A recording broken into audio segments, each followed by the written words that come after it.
ആകെ പേടി എട്ടുകാലിയാണ്.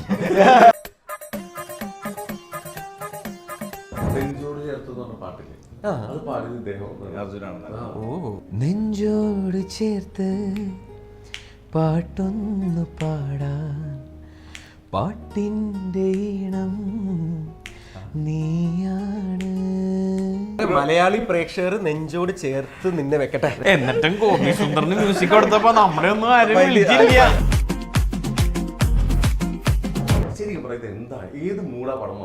ഒരു ജോണർ പറയാൻ പറ്റില്ല, മൾട്ടി ജോണർ ആണ്. ഒരു ജോണർ കൂടി എടുത്തു പറയാനുണ്ട്. It's a Gopi Sundar musical. കൂടേഷ് പീതാംബരന്മാരുടെ ഒരു സംസ്ഥാന സമ്മേളനമാണ്. നീലേഷ്, കലേഷ്, കൂടേഷ്. രാത്രി ഉറങ്ങാതിരിക്കാനായിട്ട് എപ്പോഴും ലൊക്കേഷനിൽ കിട്ടുന്നതാണ് കട്ടൻ ചായയും ബ്രെഡും ജാമും. ഒരു ദിവസം നോക്കിയപ്പോൾ കണ്ണ് നിറഞ്ഞു പോയി. ഇത് ഈ കട്ടൻ ചായയും ബ്രെഡും ജാമും കൊണ്ട് വരുന്നത് നീലേഷ് ചേട്ടൻ. പക്കാ തിയേറ്ററിക്കലായിട്ട് തന്നെയാണ് ഇതിനെ ഡിസൈൻ ചെയ്തിട്ടുള്ളത്. ഒരു തിയേറ്ററിക്കൽ എക്സ്പീരിയൻസ് തന്നെയാണ്. There is romance, there is revenge, there is thrill, there is everything. All of the elements are added. അത് എനിക്ക് ഒരു സിനിമയിൽ കിട്ടുന്ന it's a big bonus thing. നമസ്കാരം, welcome to Django space. It's me Sreenath K Janardhanan. അപ്പോൾ വീണ്ടും ഒരു സിനിമ വിശേഷമായിട്ട് ഞാൻ എത്തിയിട്ടുണ്ട്. ഫേസസ് സിനിമയുടെ പേര് ഇപ്പോൾ തന്നെ എല്ലാവർക്കും മനസ്സിലായി. ട്രailer-ഒക്കെ കണ്ട് എല്ലാവരും ഞെട്ടിയിരിക്കുകയാണ്. അപ്പോൾ എന്തായാലും ആ സിനിമ വിശേഷം പങ്കുവെക്കാൻ നമ്മളോടൊപ്പം ഓൾ ടീം കൂടെ എത്തിയിട്ടുണ്ട്. Hanna and director Nilesh, Arjun bro, Kalesh. Welcome to our show.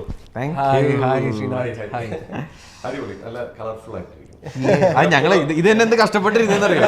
അത് ഞാൻ അവിടെ ഇരുന്നു, അപ്പൊ അത് ബ്ലാക്കും ഡാർക്കായി പോയി. പിന്നെ ഞങ്ങൾ ഇവിടെ ഇരുന്ന് നമ്മുടെ പോസ്റ്റർ പോലെ തന്നെ രസമായിട്ടുണ്ട്. ശരിയാണ്.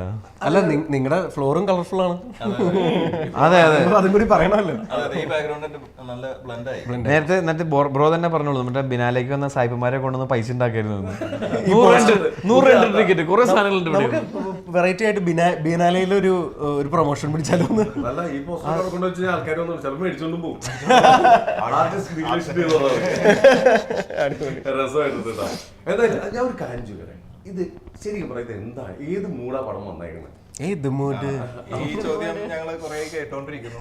അപ്പൊ ഇതിന് അർജുൻ കണ്ടുപിടിച്ച ഒരു പുതിയ ഒരു ടേം ഉണ്ട്. അർജുൻ തന്നെ അല്ല, അത് മറ്റൊരു ഒരു പഞ്ച ജോണർന്നോ സപ്ത ജോണർ എന്നൊക്കെ പറയാം. ജോണർ ഏത് ജോണർ ആണെന്ന് പറയാം. ഒരു ജോണർ പറയാൻ പറ്റില്ല, മൾട്ടി ജോണർ. മൾട്ടി ജോണർ ആണ്. പക്ഷെ അത് ഇപ്പൊ റോം കോം എന്ന് പറയുന്ന റൊമാൻറ്റിക് കോമഡി മാത്രമല്ല ഇതിനകത്ത് ഒരു പഞ്ച ജോണർ ഉണ്ട്. 5ഓളം ജോണേഴ്സ് എന്തൊക്കെയാ ചേട്ടാ പറ?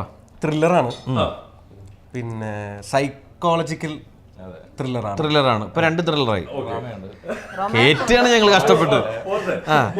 റൊമാൻറ്റിക് സൈക്കോളജിക്കൽ ത്രില്ലറാണ്. മിസ്റ്ററിയാണ്, മിസ്റ്ററി ത്രില്ലറാണ്. പിന്നെ റിവെഞ്ച് ഉണ്ട്, അങ്ങനെയൊക്കെ. ഡ്രാമ ഉണ്ട്, ഡ്രാമയുണ്ട്, റിവെഞ്ച് ഉണ്ട്. അതെ, ഇതെല്ലാം പറയുമ്പോ എനിക്ക് ടെൻഷൻ. സിനിമ കഴിയുമ്പോ നീലച്ചേട്ടാ എവിടെ നീ പറഞ്ഞ 6 ജോണർ കാണിച്ചാടാന്ന് പിടിക്കുന്നോ? പറയൂ, എങ്ങനെയുണ്ടായിരുന്നു മൊത്തത്തിൽ ഈ ജോണർ എല്ലാം കൂടെ ചെയ്ത് ഞാനൊരു വിധത്തിൽ ഞാനൊരു ജോക്കറായി. അല്ല, ഒരു കാര്യം കൂടി, ഒരു ജോണർ കൂടി എടുത്തു പറയാനുണ്ട്. It's a Gopi Sundar musical. അത് സിനിമ കാണുമ്പോൾ നിങ്ങൾക്ക് മനസ്സിലാവും. അത് അത്രയും മ്യൂസിക് വർക്കായിട്ടുണ്ട്. ഇൻകേം കാതലിന് ശേഷം ഗോപി സുന്ദർ നമുക്ക് എല്ലാവർക്കും തരാൻ പോകുന്ന ഒരു കിഡ്ലൻ ട്രീറ്റ്. ഇവരെന്തോ പറയുന്നത്. അല്ല, ഞാൻ പറയട്ടെ, ഇപ്പൊ നമ്മുടെ ബ്രോന് ഇതിലേക്ക് കാസ്റ്റ് ചെയ്യുമ്പോ ഇതിലൊരു ഗായകൻ വേണമെന്ന് ബ്രോയ്ക്ക് ഉണ്ടായിരുന്നു, മനസ്സിലുണ്ടായിരുന്നു? ഇല്ല, ഇതിലൊരു നടൻ ഗായകനാവണമെന്ന്. അർജുൻ ഒരു ഗായകനായോണ്ട് കാസ്റ്റ് ചെയ്തതല്ല. അർജുന്റെ ഞാൻ മുന്നേ കുഞ്ഞാലത്തൊക്കെ കണ്ടിട്ടുണ്ട്. പിന്നെ നമ്മൾ ആക്ച്വലി അർജുൻ കുറച്ച് ലേറ്റ് ആയിട്ടാണ് ഈ ഇതിലെ കാസ്റ്റിംഗിലേക്ക് വന്നത്. അപ്പൊ നമ്മൾ ഈ ക്യാരക്ടർ ആർക്ക് കൊടുക്കും? കാരണം ഇതിന്റെ കഥ പറയുമ്പോൾ ചിലപ്പോ ഈ ക്യാരക്ടറിന്റെ ഇമ്പോർട്ടൻസ് മനസ്സിലാവണമെന്നില്ല. കാരണം ഇതിലത്തെ തന്നെ ആ മുഖം, മറ്റൊരാളുടെ മുഖം, എല്ലാം കലേഷിന്റെ മുഖമാകുമ്പോൾ എനിക്ക് എന്താണ് ഇമ്പോർട്ടൻസ് എന്ന് എല്ലാവർക്കും സ്വാഭാവികമായിട്ട് തോന്നാം. പക്ഷെ അർജുൻ കഥ കേട്ടപ്പോൾ അർജുന് അതിന്റെ സ്പേസ് മനസ്സിലായി. കാരണം Arjun through out from the beginning till the end, through out ഈ നിത്യ എന്ന് പറഞ്ഞ ക്യാരക്ടറിന്റെ ഒരു ഇമോഷണൽ സപ്പോർട്ടായിട്ട് ആക്ട് ചെയ്യുന്ന ഒരു ക്യാരക്ടർ സന്ദീപ് എന്ന ക്യാരക്ടർ. അപ്പൊ അർജുനെ നമ്മൾ ഇതുവരെ കണ്ടതിൽ നിന്ന് അർജുന്റെ കുറച്ച് ഹ്യൂമറും അല്ലെങ്കിൽ ഫണ്ണായിട്ടുള്ള ക്യാരക്ടറിൽ നിന്ന് കംപ്ലീറ്റ്ലി ഡിഫറെന്റ് ആയിട്ടുള്ള ഒരു മൊത്തത്തില് മാറ്റിയെടുത്തു. അതെ, ഒരു മെച്ചുവേർഡ് ആയിട്ടുള്ള പൊളിക്കും ഞാൻ. ദൈവമേ പൊളിച്ചാൽ ക്യാരക്ടറാണ്. ഇതുവരെ കാണാത്തൊരു അർജുനെ നമ്മൾ കാണിച്ചിട്ടുണ്ട്. എന്റെ മോനെ, ശരിക്കും അർജുൻ ക്യാമറയുടെ മുമ്പിലാണോ പുറകിലാണോ ഒരു വ്യത്യസ്തമായിട്ടുള്ള ഒരാളായിട്ട് മാറുന്നത്? അർജുൻ ആക്ച്വലി അടിപൊളിയാ. ക്യാമറയ്ക്ക് പുറകിൽ ഭയങ്കര ഫണ്ണാണ്. ഭയങ്കര ഫണ്ടാ. ഭയങ്കര ഫണ്ണാണ്. ക്യാമറയ്ക്ക് മുമ്പിലേക്ക് വരുമ്പോ മുമ്പിലേക്ക് ഇപ്പൊ ഈ പടത്തിൽ നമുക്ക് ആ ഫണ്ട് ആക്ടറാണ്. ആക്ടറായി മാറുവാണ്. ഓക്കെ. ഈ ഫണ്ട് നമുക്ക് ഈ കഥയ്ക്ക് ആവശ്യമില്ലാത്തതുകൊണ്ട് മറ്റൊരു ക്യാമറ പുറകില് വെച്ചാൽ മതി എന്ന് പറഞ്ഞിട്ട്. പക്ഷെ ഒരു സീരിയസ് സിനിമ ഞങ്ങൾ ഫുൾ ഫണ്ണായിട്ടാണ് ചെയ്തത്. അത് ശരിക്കും ബാക്കിൽ ഒരു ക്യാമറ വെച്ച് കഴിഞ്ഞാൽ വേറെ സിനിമ മനസ്സിലായി. അതെ, നമ്മളെല്ലാരും മൂടാട്ടോ. ഞാൻ മാത്രമല്ല, എല്ലാരും മൂടാണ്. മൂടേഷ് പീതാംബരന്മാരുടെ ഒരു സംസ്ഥാന സമ്മേളനമാണ്. നീലേഷ്, കലേഷ്, മൂടേഷ്. ഹന്നൻ എന്ത് പറയും? എന്ത് വിളിക്കും? ഹന്നേഷ്. ഞങ്ങളുടെ കൂടെ കൂടി ഇല്ല, ഞാൻ ഓൾറെഡി വേറെ വൈബായിരുന്നു. ഇവിടെ വന്നപ്പം ഹൈപ്പർ വൈബായി. അല്ലല്ല, ഹൈപ്പർ ആയി പോയി. ഓൾറെഡി ഒരു ലെവൽ ഇതായിരുന്നു, വട്ടായിരുന്നു. അഭിമാനത്തോടുകൂടി അത് അല്ല, എല്ലാ ആർട്ടിസ്റ്റിനുള്ളിൽ ഒരു വട്ടൻ ഉറങ്ങി കിടക്കണം എന്ന് പറയുന്ന പോലെ ഹന്ന ഒരു പ്രോപ്പർ ആർട്ടിസ്റ്റാണ്. അതുകൊണ്ട് ഒരു പ്രോപ്പർ വട്ടനും ഉണ്ട് ഹന്നയുടെ ഉള്ളില്. അല്ല, പിന്നെ ഈ സിനിമ ചർച്ച ചെയ്യുന്ന ഒരു മെന്റൽ ഹെൽത്ത് പ്രോബ്ലം കൂടി ഉണ്ട്, ഡിസോർഡറും കൂടി ഉണ്ട്. അപ്പൊ അതുകൊണ്ട്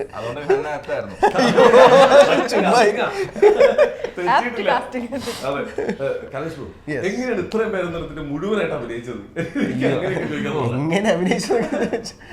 എവിടെ നോക്കിയാലും കലേഷ് ബ്രോ എന്നാണ് എല്ലാവരോടും ചോദിക്കുമ്പോ പറയുന്നത്. കുമ്പിടി അവിടെ, കുമ്പിടി ഇവിടെ എന്നൊക്കെ പറയുന്നത്. ഇത് ശരിയല്ല. ഈ കഥ കേട്ടപ്പോ ബ്രോയ്ക്ക് ഒരു കൺഫ്യൂഷൻ വന്നായിരുന്നു? അതെങ്ങനെ? കൺഫ്യൂഷൻ അല്ല, എക്സൈറ്റ്മെന്റ് ആയിരുന്നു.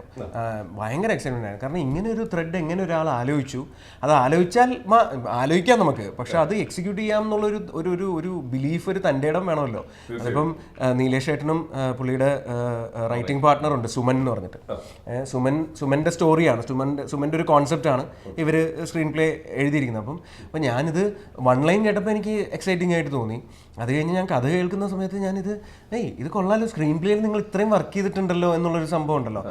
പിന്നെ നോക്കുമ്പോഴാണ് ഓക്കെ, നിത്യ കാണുന്ന എല്ലാ പുരുഷന്മാർക്കും മൈക്കിളിൻ്റെ മുഖം. അപ്പോൾ നിത്യ എല്ലാ സീനിലും കുറച്ചൊക്കെ അവരെ നോക്കി സംസാരിക്കും, കുറച്ച് നോക്കാതെ സംസാരിക്കും. നോക്കാതെ സംസാരിക്കുമ്പോൾ അവിടെ ആ ആക്ടർ ആയിരിക്കണം. നിത്യയുടെ പോയിന്റ് ഓഫ് വ്യൂവിൽ വരുമ്പോഴത്തേക്കും ഞാനായിരിക്കണം. അപ്പം ഇങ്ങനെയൊക്കെ കഥയിൽ പറയുമ്പോൾ തന്നെ നമ്മൾ ഇതെങ്ങനെ ഇവരെടുക്കും? എൻ്റെ ചോദ്യം അതായിരുന്നു. നീലശ്ശേരി, ഇത് നമുക്ക് എടുക്കാൻ പറ്റുമോ? ഈ പറഞ്ഞ രീതിയിൽ എടുക്കാൻ പറ്റുമോ? നമുക്ക് നോക്കാടാ എന്നുള്ള രീതിയിൽ. അപ്പം ഞാൻ പറഞ്ഞത് എത്ര ദിവസം? 35 ദിവസം. 35 ദിവസത്തിൽ ഇത് എങ്ങനെ എടുക്കും? ആക്ച്വലി 30 ദിവസമാണ് നമ്മൾ പ്ലാൻ ചെയ്തിരിക്കുന്നത്. ഒരു 5 ദിവസം ഞാൻ വെറുതെ എക്സ്ട്രാ ആയിട്ടിരിക്കുന്നത്. ഞാൻ പറഞ്ഞു നേരിത് എന്തൊക്കെയാണ് പറയുന്നത്. അപ്പോൾ അങ്ങനെ നമ്മൾ നീലശ്ശേരിനെ വിശ്വസിച്ച് ഇറങ്ങുക എന്നുള്ളതായിരുന്നു. അങ്ങനെ വലിയ അധികം പ്രിപ്പറേഷൻ ഒന്നും അങ്ങനെയൊന്നും ടൈമൊന്നും ഇല്ലായിരുന്നു. 2 ആഴ്ചക്കുള്ളിൽ പടം തുടങ്ങിയാൽ തുടങ്ങി, അല്ലെങ്കിൽ ചിലപ്പം തുടങ്ങുന്നതിന് മുമ്പ് നിന്നും പെട്ടെന്ന്. അതായത് ഈ പ്രൊഡ്യൂസറെ കുറച്ച് നാളത്തെ പരിചയമുണ്ട്. അപ്പോൾ നമ്മൾ ഈ പടം ചെയ്യാമെന്നുള്ള ഒരു ഡിസിഷൻ പെട്ടെന്നായിരുന്നു. അപ്പോൾ പിന്നെ ഇതിന്റെ കാസ്റ്റും എല്ലാം നമുക്ക് അതിനനുസരിച്ച് അലൈൻ ചെയ്ത് എല്ലാം പെട്ടെന്ന് തന്നെയായിരുന്നു. അതുകൊണ്ട് കലേഷിനും ഹന്നയ്ക്കും പ്രിപ്പയർ ചെയ്യാനായിട്ട് ഒരുപാട് സമയമൊന്നും ഉണ്ടായിരുന്നില്ല. നീലശ്ശേരൻ എനിക്ക് ആദ്യം മെസ്സേജ് ചെയ്യുന്നത്, hi Kalesh, how are you? Yes, I am fine നീലശ്ശേട്ടാ, how are you? Are you free in April? ഞാൻ പറഞ്ഞു ഫ്രീ ആണ്, നമുക്ക് മീറ്റ് ചെയ്യാം. അല്ല, ഒരു പടം ചെയ്യാനാണ്. ആ ഏപ്രിൽ എന്ന് പറയുന്നത് 2 ആഴ്ചക്കുള്ളിൽ വരും. മാർച്ച് 17-ാം തീയതി ചോദിക്കുന്നത്. ഞാൻ ആ കാര്യത്തിൽ ഭയങ്കര ബ്ലണ്ടായിരുന്നു. കാരണം അവൈലബിൾ ആണെങ്കിൽ മാത്രമേ പിന്നെ ഫർദർ ഡിസ്കസ് ചെയ്തിട്ട് കാര്യമുള്ളൂ. പിന്നെ വേറെ ആളെ നോക്കണം. ഞാനല്ല, വേറൊരു ഷൂട്ടിൽ നേരെ ചോദിക്കാം, ഏപ്രിലിൽ ഫ്രീ ആണെങ്കിൽ ഒരു പടം ചെയ്താലോ? ഇത് കൊള്ളാലോ. ഈ റിസ്ക് എടുക്കാൻ ഭയങ്കര ഇഷ്ടമാണോ? ഞാൻ അത്യാവശ്യം എല്ലാ കാര്യത്തിലും അങ്ങനെയാണ്. ഇഷ്ടമാണ്. അതിപ്പോ ഇഷ്ടമായോണ്ടല്ല, പൊതുവെ ക്യാരക്ടർ കുറച്ച് അങ്ങനെയാണ്. ഞാൻ സാധാരണ നമ്മളൊരു പടത്തിന്റെ ഡയറക്ടർ ബാക്കി എല്ലാവരും ഫണ്ണായിട്ടിരിക്കുമ്പോൾ ഡയറക്ടർ ഇത്തിരി ചിന്തിച്ചായിരിക്കും, കുറെ ടെൻഷനായിരിക്കും, വേറെ കൂളായിട്ടിരിക്കും. അയ്യോ, ഇത് സെറ്റിലും ഭയങ്കര പ്രശ്നങ്ങളിലൊക്കെ നടന്നു പൊക്കോണ്ടിരിക്കും. ബാക്ക്ഗ്രൗണ്ടിൽ ഇങ്ങനെ പലരുടെ അടുത്തും ഫോണിൽ സംസാരിക്കുന്നു, നാളെ ഷൂട്ട് നടക്കുമോ ഇല്ലയോ എന്നൊക്കെ ഉള്ള രീതിയിലുള്ള സംസാരത്തിന്റെ ഇടയിൽ ഷോട്ട് റെഡി. ചേട്ടാ, ഞാൻ ഇതിനു മുമ്പിനും പറഞ്ഞിട്ടുണ്ട്, ഇന്ത്യൻ ഫിലിം ഇൻഡസ്ട്രിയിലെ ഒരു ഡയറക്ടർ ഒരു പ്രൊഡക്ഷൻ കൺട്രോളർ ആയിരിക്കുന്നത് ഇതിനകത്തായിരിക്കും. എന്ന് വെച്ചാൽ പുള്ളി 2 പണി എടുക്കണം. 2 പണി എടുത്തിട്ട് ഫോണിൽ മറ്റേ സാധനം ചെയ്യാം, ചേട്ടാ ഈ സാധനം ചെയ്യാം, നാളെ ഇത് വേണ്ട, ജിബ് വേണ്ട, മറ്റേത് മതി, ഓക്കെ ഷോട്ട് അഭിനയിക്കാം എന്നുള്ള മൂടാണ്. അല്ല, ഇപ്പൊ ഇവിടെ വന്നപ്പോഴും ഈ സ്റ്റാൻഡീസ് എടുത്തോണ്ട് വന്നത് പുള്ളിയാണ്. അതെ അതെ, പുള്ളിയും നമ്മുടെ ചീഫ് അസോസിയേറ്റും കൂടിയാണ് എല്ലാ പരിപാടികളും ചെയ്യുന്നത്.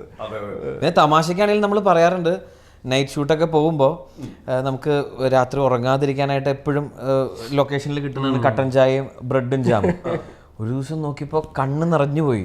ഇത് ഈ കട്ടൻ ചായയും ബ്രെഡും ജാമും കൊണ്ട് വരുന്നത് നിലീഷ് ചേട്ടൻ ആ പണി വരെ എടുക്കുന്നുണ്ട് പുള്ളി. എന്തൊക്കെ ചെയ്തിട്ട് ഈ പടം ആലോചിക്കുന്നത് ഇനി ഞാൻ കട്ടൻ ചായ പറഞ്ഞ് അത് വരാനൊരു സമയമാവും.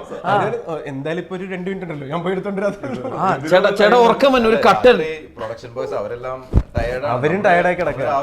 രാവിലെ തൊട്ട് ഷൂട്ട് തുടങ്ങി നെക്സ്റ്റ് ഡേ മോർണിംഗ് വരെ പോയിക്കൊണ്ടിരിക്കുക. അപ്പൊ നമുക്ക് കാര്യം നടക്കണല്ലോ, അത്രേ ചിന്തിച്ചിട്ടുള്ളൂ. അല്ല, ലിറ്ററലി ഞങ്ങൾ 6 to 6 ഷൂട്ട് ചെയ്തു. അത് 24 hours ഞങ്ങൾ ഷൂട്ട് ചെയ്തു. അത് കഴിഞ്ഞ് പോയി റൂമിൽ പോയി ഫ്രഷ് ആയിട്ട് ഒരു 12 മണിയാകുമ്പോൾ വീണ്ടും തിരിച്ചു വന്ന് അങ്ങനെയാണ് ഞങ്ങൾ അതിന്റെ ക്ലൈമാക്സ് ഷൂട്ട് ചെയ്തത്. ലിറ്ററലി ഞങ്ങൾ അതെന്താ വെച്ചാല് നമ്മള് ഷൂട്ട് ചെയ്ത വീടിന്റെ അവൈലബിലിറ്റി അത് ഒരു ദിവസം കൊണ്ടുള്ള അവർ ആക്ച്വലി പ്രഷർ ഇട്ട് തുടങ്ങി, ഒരു ദിവസം മുന്നേ നിർത്താനൊക്കെ പറഞ്ഞിട്ട്. അപ്പൊ നമുക്ക് പിന്നെ അത് പറ്റില്ല. അപ്പൊ ആ ഷൂട്ട് അവിടെ തീർക്കണം. ആ വീട്ടിൽ ഒരു 10-12 ദിവസം ആ വീട്ടിൽ തന്നെ ഷൂട്ട്. അപ്പൊ last day climax last 2 days നമ്മൾ ഭയങ്കര ടൈറ്റ് പോയി ഷൂട്ട് ചെയ്തു. അപ്പൊ അങ്ങനെ ഒരു സാഹചര്യത്തിലാണ്. ഇപ്പൊ ഇതില് ക്യാരക്ടർ ചെയ്തപ്പോ ഇപ്പൊ എന്തെങ്കിലും മുമ്പത്തേക്ക് നമ്മൾ കമ്പയർ ചെയ്തോ, നമ്മൾ ചെയ്തെല്ലാം ബെസ്റ്റ് ആണ്, പക്ഷെ നമ്മൾ എക്സ്ട്രാ എഫേർട്ട് എന്തെങ്കിലും ഇട്ടിട്ടുണ്ടോ? ഡെഫിനറ്റ്ലി ഞാൻ കഴിഞ്ഞ ഇന്റർവ്യൂസിലൊക്കെ പറഞ്ഞിരുന്നത് like maybe whatever movies have done I am grateful for all that. And അവിടെ എനിക്ക് ആ ഓപ്പർച്യൂണിറ്റി തന്ന എല്ലാവരെയും ഞാൻ അപ്രീഷിയേറ്റ് ചെയ്യുന്നു. I am thankful to that. But phases is kind of like എനിക്കൊരു പുതിയ ഫേസ് വരുന്ന പോലെ തോന്നുന്ന ഒരു ക്യാരക്ടറാണ് ഈ നിത്യ. ദാറ്റ് ഇസ് ബിക്കോസ് ഇപ്പോൾ ചില മൂവീസിൽ ലൈക്ക് അർജുനൊക്കെ പറഞ്ഞ പോലെ നവ ജോണർ എന്ന് പറഞ്ഞ പോലെ എല്ലാ ജോണറും കൂടെ കലർന്ന് വരുമ്പോൾ ഒബ്വിയസ്ലി അതിൽ പല ഇമോഷൻസും കൊണ്ടുവരേണ്ടി വരും. So this Nithya character is going through all the ups and downs and she is having multiple personality അല്ല, multiple emotions she is going through it. അപ്പോൾ അതൊക്കെ പോർട്രേ ചെയ്യാൻ എനിക്ക് ഒരു മൂവിയിൽ അത് പറ്റുമെന്ന് പറയുമ്പോൾ there is romance, there is revenge, there is thrill, there is everything, all of the elements are added. അത് എനിക്ക് ഒരു സിനിമയിൽ കിട്ടുന്ന it's a big bonus thing. So definitely എനിക്ക് എന്നെ സംബന്ധിച്ചിടത്തോളം this movie is definitely a good pitch for me. എനിക്ക് അതിന് thanks to director, the team, and to my co-star Kalesh, Arjun, every one for helping me become Nithya. അടിപൊളി. നീലേഷ് ബ്രോനോട് നമ്മളൊരു പടം shoot തുടങ്ങുന്നതിന് മുമ്പ് അല്ല ഇപ്പൊ ലൊക്കേഷൻ നമ്മൾ സ്റ്റാർട്ട് ചെയ്യുമ്പോൾ ഇവരെല്ലാവരും ഒന്ന് സിങ്ക് ആവുന്നവരെ നമുക്ക് ചെറിയൊരു ഡയറക്ടർ എന്നുള്ള നിലയിൽ ഒരു ഇതുണ്ടാവും. ഇവര് തമ്മിൽ ഓക്കെ ആണോ ആ സിങ്ക് എത്ര നേരം കൊണ്ടായി, എത്ര ദിവസം കൊണ്ട് വരാം, എത്ര നേരം കൊണ്ടായി? എനിക്ക് വലിയ ബുദ്ധിമുട്ടുണ്ടായില്ല, കാരണം എനിക്ക് രണ്ടുപേരെയും മുന്നേ അറിയാമായിരുന്നു. അറിയാന്ന് വെച്ചാൽ പേഴ്സണലി ഒരുപാടൊന്നും അറിയില്ലെങ്കിൽ പോലും എന്നെ രക്ഷാധികാരി പരിചയ സമയം തൊട്ട് അറിയാമെന്ന് തോന്നുന്നു. കലേഷിനെ എനിക്ക് ഹൃദയത്തിന് ശേഷം എനിക്ക് കലേഷിനെയും അറിയാം. അപ്പൊ നമ്മൾ പലപ്പോഴും അവിടെ ഇവിടെയൊക്കെ കാണലുണ്ട്. അപ്പോൾ സംസാരിക്കുന്ന ഒരു സ്പേസും ഉണ്ട്. പിന്നെ ഇവര് രണ്ടുപേരും മൺസ് ഇത് ഫോണിൽ കൂടെ ഒരു കലേഷിന് സൂമിൻ നരേഷനായിരുന്നു, ഹന്നയുടെ അടുത്ത് ഫോണിലൂടെ ആയിരുന്നു. അപ്പൊ ഇവര് കഥ കേട്ട് കഴിഞ്ഞപ്പോൾ ഇവര് രണ്ടുപേരും ഭയങ്കര ഇൻട്രസ്റ്റഡ് ആണ്. ഇവര് തന്നെ ചോദ്യങ്ങളും ഡൗട്ട്സും എല്ലാം ഇവര് ഫുള്ളി ഇന്നായി. അപ്പൊ ഇവരുടെ ഭാഗത്തുനിന്ന് നമുക്ക് ഭയങ്കരമായിട്ടുള്ള ഒരു ചോദ്യങ്ങളും ഇതെല്ലാം വരുമ്പോ പിന്നെ ഒരു ഡിസ്കഷൻ വരുമ്പോ എന്തായാലും അത് ക്രിയേറ്റ് ആവുമല്ലോ. അപ്പോ പിന്നെ അത് നമുക്ക് ഷൂട്ടിന് ഭയങ്കരമായിട്ട് ഹെൽപ്പ് ചെയ്തിട്ടുണ്ട്. ഒരു കളക്റ്റീവ് എഫേർട്ടാണ്. ഈ പറഞ്ഞ പോലെ ഇപ്പോ ഞാൻ മാത്രമല്ല ഇതിന്റെ ചീഫ് അസോസിയേറ്റ്, നമ്മുടെ എഡിറ്റർ, അങ്ങനെ ഒരു കളക്റ്റീവ്. പിന്നെ ഇതെന്താ ഷൂട്ട് ചെയ്യുന്നതെന്ന് നമ്മളൊരു 4-5 പേർക്ക് ഇതിന്റെ ഹോൾ കോൺസെപ്റ്റ് അറിയത്തുള്ളൂ. ഈ പറഞ്ഞ പോലെ ഇത് ഒരു ഡിഫറെന്റ് ട്രീറ്റ്മെന്റ് ആണ്. ഈ നിത്യയുടെ ക്യാരക്ടറിലൂടെയാണ് സിനിമ പോകുന്നത്. അപ്പൊ നിത്യ ഉള്ളിടത്താണ് ക്യാമറയുള്ളൂ. അപ്പൊ നിത്യയുടെ കാഴ്ചകളാണ് നമ്മൾ കാണുന്നത്. അപ്പൊ നിത്യയുടെ പോയിന്റ് ഓഫ് വ്യൂ ഷോട്ട് വരുമ്പോൾ അവിടെ ഫുൾ കലേഷൻ ആയിരിക്കും. ആ പോയിന്റ് ഓഫ് വ്യൂ ഷോട്ട് അല്ലാത്തടത്താണ് അവിടെ മറ്റു ക്യാരക്ടറുകൾ വരുന്നത്. അപ്പൊ ഒരേ ഷോട്ടിന്റെ നമ്മള് വീണ്ടും വേറെ ആർട്ടിസ്റ്റിനെ വെച്ച് ഷൂട്ട് ചെയ്യും. സെയിം കോസ്റ്റ്യൂം ആയിരിക്കും. അപ്പൊ കണ്ടുകൊണ്ടിരിക്കുന്നവർക്ക് ഇതെന്താ പരിപാടി, ഇത് കണക്ഷൻ കിട്ടില്ല. ഉള്ള ആളുകൾ തന്നെ എന്തോ അറിയില്ലെന്ന് തോന്നുന്നു, ഭയങ്കര അമച്വർ ആയിട്ട് എന്തോ ഷൂട്ട് ചെയ്യുന്ന എഡിസിൽ പോലും പലർക്കും സംശയം ഉണ്ടായിരുന്നു. അപ്പൊ അത് ഞങ്ങൾക്ക് പ്രശ്നമില്ലായിരുന്നു. ബാക്കിയുള്ളവർക്ക് ഇതിൽ സിങ്ക് ആവാനാണ് കുറച്ച് ടൈം എടുത്തത്. കറക്റ്റ് ടീമുകളെ വന്ന് പെട്ടത് അർജുൻ ബ്രോ, ഞാൻ എന്റെ പിള്ളേരും കറക്റ്റ് സമയത്ത് എത്തിയോളൂ നടന്നുപോയി. എല്ലാം കറക്റ്റ് ആയിരുന്നു. ഞാൻ സത്യം പറയട്ടെ, ഞാൻ ഇവിടെ വരുന്ന വരെ ഞാൻ ചെക്ക് ചെയ്തിട്ടില്ല. പക്ഷെ ഞാൻ ഒരു വീഡിയോ കണ്ടിട്ട് ഞാൻ വിശ്വസിച്ചിരുന്നത് നെഞ്ചോട് ചേർത്ത് എന്ന് പറഞ്ഞ പാട്ടില്ലേ, അത് പാടിയത് ഇദ്ദേഹം അർജുനാണ്. ഞാനൊരു സ്റ്റേജ് ആ പാട്ടൊന്ന് പാടിക്കേ, ഒന്ന് കേട്ടു നോക്കട്ടെ. നിനക്കറിയാമോ? ഇപ്പൊ പാടുമ്പോ വേറെ വോയിസ്. ഞാൻ ഏത് ചാനലിലായിരുന്നു അത്? ഒരു ചാനലിൽ പാടി. ഞാൻ ഷോ ആങ്കർ ചെയ്യുന്നുണ്ട്, D4 ഡാൻസ് എന്ന് പറഞ്ഞിട്ട്, D5 ജൂനിയർ, അതിനകത്ത് പാടിയിട്ടുണ്ട്. ഒന്ന് പാടാവോ? ഇപ്പത്തെ ഈ ഒരു ബേസ് വെച്ചിട്ടൊന്ന് പാടിടാ. ശരിക്കും ആ സത്യം ഒന്ന് പാടാം. ആ ഹൈ പിച്ച് കൊടുക്കണോടാ. നെഞ്ചോട് ചേർത്ത് പാട്ടൊന്നു പാടാൻ, പാട്ടിൻ്റെ ഈണം നീയാണ്, കാണാതെ കണ്ണിൽ അറിയാതെ നെഞ്ചിൽ വിരിയുന്ന ചിത്രം നീയാണ്, നീ വരൂ ഈ പാട്ടിൻ താളമായി, നീ തരൂ ഈ ചിത്രം വർണ്ണമായി, പതിയെ തോന്നും പ്രണയം നൽകി ഞാനും നിലാസന്ധ്യേ, തരരരരരരരര തരരരീരരരര. അടിപൊളിയല്ലേ? ഞാൻ സത്യം ആ വോക്കലിട്ടിട്ട് ഇത് അത് തന്നെ ഇതേപോലെ പാടിയത്. ഏതെങ്കിലും ഒരു മ്യൂസിക് ഡയറക്ടർ പാടാൻ വിളിക്കൂ പ്ലീസ്. അറിയാം, മലയാളി പ്രേക്ഷകർ നെഞ്ചോട് ചേർത്ത് നിന്നെ വെക്കട്ടെ. ഇല്ലല്ലോ എന്നിട്ടും ഗോപി സുന്ദറിന് മ്യൂസിക് കൊടുത്തപ്പോ നമ്മളെ ഒന്നും ആരും വിളിച്ചില്ല. ആരും മൈൻഡ് ചെയ്തില്ല. വർഷങ്ങൾക്ക് ശേഷത്തിലാണ് ഇത് അടിച്ചു പറ്റിയത്. ഈ നമ്മുടെ സെറ്റില് ഫുൾ ടെൻഷൻ അടിച്ചിരിക്കുന്ന നേരത്ത് ഒരാൾ വന്നിട്ട് ഇങ്ങനെ നമ്മൾ ഹാപ്പി ആക്കിട്ട് പോകില്ലേ, അങ്ങനെ ആളെല്ലാം സെറ്റിലുണ്ടോ?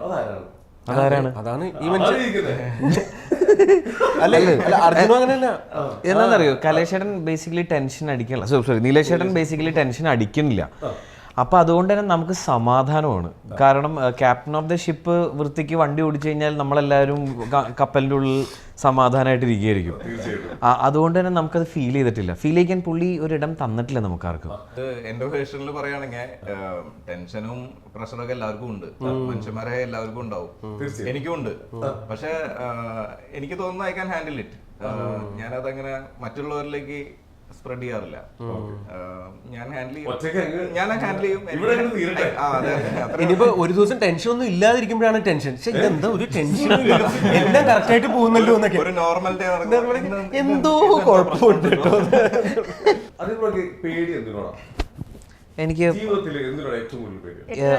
അതെ, ഞാൻ 8 കളി. എനിക്കെന്ന് വെച്ചാൽ ബാക്കി ഒന്നിനോടും പേരില്ല. കാരണം ആസ് എൻ ആക്ടർ അല്ല, അത് ആദ്യം പറഞ്ഞു. എനിക്ക് ആസ് എൻ ആക്ടർ നമ്മൾ എല്ലാത്തിലൂടെ കടന്നു പോകേണ്ടി വരും. എന്ന് വെച്ചാൽ ഒരു ആക്ടറിന്റെ എല്ലാ സ്ട്രെസ്സും അറിയായിരിക്കുമല്ലോ, ബ്രോയ്ക്കും അറിയായിരിക്കും. നമ്മളൊന്ന് രക്ഷപ്പെടുന്ന വരെ നമ്മളുടെ ജീവിതത്തിൽ ഓരോ സമയത്തും കൂട്ടുകാരന്മാർ നല്ല ജോലി കിട്ടിപ്പോയി, അവൻ 5 സെന്റ് സ്ഥലം മേടിക്കുമ്പോൾ നമ്മളൊന്നും ചെയ്യുന്നില്ല എന്നുള്ള തോന്നല്. അത് കഴിഞ്ഞ് കല്യാണം കഴിച്ച് കഴിയുമ്പോൾ നമ്മൾ ഒരു ഭർത്താവായി, അപ്പോൾ നമ്മൾ എവിടെയെങ്കിലും സെറ്റ് ആവണമെന്ന് വിചാരിച്ചാൽ ആ ഫിനാൻഷ്യൽ ടെൻഷൻ, അതുകൊണ്ട് ഇവിടെ വരുന്ന മെന്റൽ സ്ട്രെസ്, ഇതെല്ലാം എടുത്തിട്ടാണ് നമ്മൾ ഇവിടെ വന്നിരിക്കുന്നത്. അതുകൊണ്ട് നമുക്ക് ആ പരിപാടിയൊക്കെ ഓക്കെയാണ്. ആകെ പേടി 8 കാലിയാണ്. ഓക്കെ, ഇതിൽ പിന്നെ നമുക്ക് നമ്മുടെ സിനിമയിലേക്ക് വരികയാണെങ്കിൽ ഇതിന് നമുക്ക് കുറെ, ഇപ്പൊ നമ്മൾ ഈ 4 പേരല്ലാതെ കുറെ നമ്മുടെ റോൾ ടീമുണ്ട്. ഇവരുടെ എല്ലാവരുടെയും ഒരു ടീമൊക്കെയാണ് ഒരു സിനിമ. അവരെ കുറിച്ച് നമ്മൾ പറയാതിരിക്കരുത്. ക്യാമറ മുമ്പിലും പുറകിലും നമുക്ക് കുറച്ച് മുമ്പ് പറഞ്ഞ പ്രൊഡക്ഷൻ ബോയ് ഉൾപ്പെടെയുള്ള ഒരു ഉഗ്രൻ ടീമുണ്ട്. അവരെ കുറിച്ച് എന്താ പറയുന്നത്? പേരെടുത്ത് പറയാൻ ഹോൾ ടീം എന്ന് പറഞ്ഞാൽ ഇത് ഈ കലേഷ് പറഞ്ഞ പോലെ ഈ ഐഡിയ ഫസ്റ്റ് എൻ്റെ ഒരു ഫ്രണ്ട് സുമൻ ഇതിന്റെ റൈറ്ററും കൂടിയാണ്. സുമനാണ് ഈ ഫസ്റ്റ് ഐഡിയ എൻ്റെ അടുത്ത് പറയുന്നത്. അത് കുറെ മുന്നേ ആണ്. പിന്നെ ഈ ഐഡിയ സ്ട്രൈക്കിംഗ് ആയി തോന്നി നമ്മൾ ഫർദർ ഈ സിനിമ ചെയ്യുന്ന സമയത്ത് പിന്നെ ഡെവലപ്പ് ചെയ്ത്, അപ്പൊ അത് മുതൽ സുമനിൽ നിന്നാണ് പിന്നെ ഇത് തുടങ്ങുന്നത്.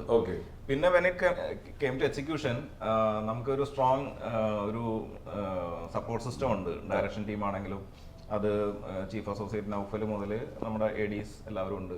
പിന്നെ DOP കോളിൻസ്, പിന്നെ എഡിറ്റർ മനു. ആക്ച്വലി എനിക്ക് അവൻ നിയോ ഫിലിം സ്കൂളിൽ പഠിക്കുന്ന കാലം തൊട്ട് എനിക്ക് അറിയുന്ന മനു. പൊന്നിയിൻ സെൽവന്റെ ഒക്കെ സ്പോട്ട് എഡിറ്റർ ആയിരുന്നു. അപ്പൊ എല്ലാം ബേസിക്കലി എല്ലാവരും ഫ്രണ്ട്സ് ആണ്. അപ്പൊ അതിന്റെ ഒരു അഡ്വാൻറ്റേജ് നമുക്ക് ഭയങ്കരമായിട്ടുണ്ട് സെറ്റിലുണ്ട്. സെറ്റിൽ ഇപ്പോ ആർക്കും അഭിപ്രായം പറയാം, അല്ലെങ്കിൽ അങ്ങനത്തെ പ്രശ്നങ്ങളൊന്നുമില്ല. അഭിപ്രായം നല്ലതാണെങ്കിൽ നമ്മൾ എടുക്കും, അല്ലെങ്കിൽ അല്ലടാ ഇത് ഇങ്ങനെയാണ് കൺവിൻസ് ആയാൽ എടുക്കും. ഇപ്പൊ ആരഭിപ്രായം പറയുമ്പോഴും ഞാൻ പറയുന്ന ഒറ്റ കാര്യമുള്ളൂ, എന്നെ കൺവിൻസ് ചെയ്യണം. കൺവിൻസ് ചെയ്താൽ അത് നമ്മള് എടുക്കും. കൺവിൻസ് ആവാത്ത കാര്യം നമുക്ക് എടുത്ത് മുന്നോട്ട് പോകാൻ പറ്റില്ല. അപ്പൊ അങ്ങനെ ഒരു സ്പേസ് എല്ലാവർക്കും ഈ സെറ്റിലുണ്ട്. അപ്പൊ അത് എല്ലാവരും പറയാറുണ്ട്, ഭയങ്കര രസമായിരുന്നു, അങ്ങനെ പ്രഷർ ഫീൽ ചെയ്തിട്ടില്ല. എല്ലാവർക്കും ഫ്രീ ആയിട്ട് എല്ലാം കമ്മ്യൂണിക്കേറ്റ് ചെയ്യാനുള്ള ഒരു ഓപ്ഷൻ അപ്പൊ തന്നെ നമുക്ക് റിലാക്സ് ആണ്. അതെ. ഇത് ഇനി ഒറ്റ കാര്യം, ഇത് ഏത് ടൈപ്പ് ഓഫ് ഓഡിയൻസിനാണ് ഇത് പെട്ടെന്ന്, അല്ലെങ്കിൽ എല്ലാവർക്കും ഇത് യൂത്തിന് തന്നെയാണ് കൂടുതൽ കണക്ട് ആവുക. ഓക്കെ. യൂത്ത് എന്ന് പറഞ്ഞാൽ ഇപ്പോഴത്തെ നമ്മുടെ ജെൻസി പിള്ളേർ മുതൽ ഒരു 90s പോട്ടെ, ഞാൻ ഒരുപാട് ഏജ് ഉള്ളവർക്ക് എനിക്കറിയില്ല, അവർക്ക് ചിലപ്പോൾ കാണുമ്പോൾ കണക്ട് ആവുമായിരിക്കും. പക്ഷേ ഇതിന്റെ കുറച്ച് പേസ് കുറച്ച് ഡിഫറെന്റ് ആണ്, കുറച്ചും കൂടെ പേസ് ഒക്കെ ഉള്ള സിനിമയാണ്. എൻഗേജിങ് ആണ്. എൻഗേജിങ് ആയിട്ടാണ് നമ്മൾ ഇതിനെ വെച്ചിട്ടുള്ളത്, ഡിസൈൻ ചെയ്തേക്കുന്നത്. ഇത് പക്കാ തിയേറ്ററിക്കലായിട്ട് തന്നെയാണ് ഇതിനെ ഡിസൈൻ ചെയ്തിട്ടുള്ളത്. ഒരു തിയേറ്ററിക്കൽ എക്സ്പീരിയൻസ് തന്നെയാണ്. അതിന് താങ്ക്സ് ടു ഗോപി ചേട്ടൻ, പുള്ളി അതിന്റെ ബാക്ക്ഗ്രൗണ്ട് സ്കോറും എല്ലാം അടിപൊളിയായിട്ട് ചെയ്തു വന്നിട്ടുണ്ട്. അതുകൊണ്ട് തിയേറ്ററിൽ ഒരു വർത്ത് വാച്ചിങ് ആണ്. തിയേറ്ററിൽ എന്തായാലും ഒരു തവണ കാണാം. ഈ ഒരു തവണ കണ്ടവർക്ക് ചിലപ്പോ സെക്കൻഡ് വാച്ചിലൊക്കെ എന്തെങ്കിലും കിട്ടിയേക്കാം, കിട്ടിയില്ലെങ്കിലും കുഴപ്പമില്ല. ഇല്ല, കിട്ടും. നിങ്ങൾ ഭയങ്കര അല്ല ഉണ്ട് അതിനകത്ത് കുറച്ച് അല്ല, സെക്കൻഡ് ടൈം വാച്ചിൽ കുറച്ചുകൂടി നമുക്ക് ഡീറ്റെയിൽസ് മനസ്സിലാവുന്ന പോലെ തന്നെയാണ്. ഇത് പലതും നമ്മൾ ബ്രില്യൻസിന് വേണ്ടി ചെയ്യുന്നതല്ല, അതിന്റെ ഒരു കണക്ഷന് വേണ്ടിയിട്ട് നമ്മൾ അതിന് വേറൊരു സംഭവം ഇട്ട് പോകും. അപ്പൊ അതിനകത്ത് പല കണക്ഷൻസും നമ്മൾ ഇംപ്രൂവൈസ് ചെയ്തിട്ടുണ്ട്. നമ്മള് ഇതിന്റെ ബേസിക്കലി എന്റെ ഫസ്റ്റ് ഹാഫ് എന്ന് പറഞ്ഞാൽ എല്ലാം ബിൽഡിംഗ് ബ്ലോക്സ് ആണ്. ഇന്റർവെൽ എത്തുന്നവരൊക്കെ ഉള്ളത് ബിൽഡിംഗ് ബ്ലോക്സ് തന്നെയാണ്. ഇത് എന്താണ് എന്ന് വ്യക്തമായിട്ടൊന്നും പിടികിട്ടാത്ത രീതിയിൽ തന്നെയാണ് പോകുന്നത്. അതിന്റെ സെക്കൻഡ് ഹാഫിലാണ് പിന്നെ അതിന്റെ പരിപാടി കിടക്കുന്നത്. എന്തായാലും വളരെ വ്യത്യസ്തമായിട്ടുള്ള ഒരു യാത്രയാണ് ഈ സിനിമ. തീർച്ചയായും ആദ്യ തിയേറ്ററിലേക്ക് എത്തുകയാണ്. ഇത് കാണുന്ന എല്ലാവരും ഞാനട്ടെ ഇതില് വന്നേക്കുന്ന, അതില് ഈ പടത്തില് ഭാഗമായേക്കുന്ന എല്ലാവർക്കും അവരുടെ ലൈഫിൽ റെഡ് മാർക്ക് ഇടാൻ പറ്റുന്ന ഒരു സിനിമയായി മാറട്ടെ.